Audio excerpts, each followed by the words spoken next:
Current project 82 V45 Magna.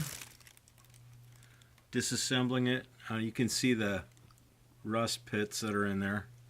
Bought the bike. There she sits, all torn apart.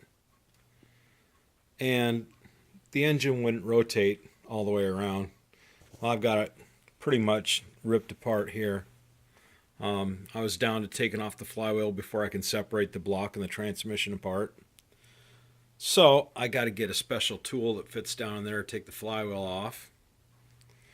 The biggest problem with this engine is that somebody left it sit outside without a air cleaner on it, and it turned into a giant rain gauge. Well, and the rain found its way down inside the cylinders. Also found its way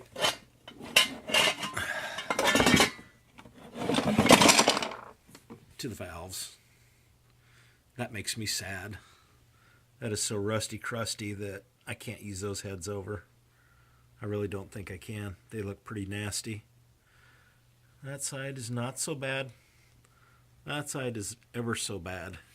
So anyway, I learned about all the parts inside of it.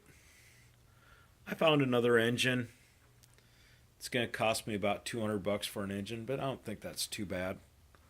I'll put it back together, get it fired up, get this thing back on the road. A V45 Magna deserves to be driven and driven hard, and I enjoyed riding mine when I had it. So we're going to get this beast back on the road and screaming once again.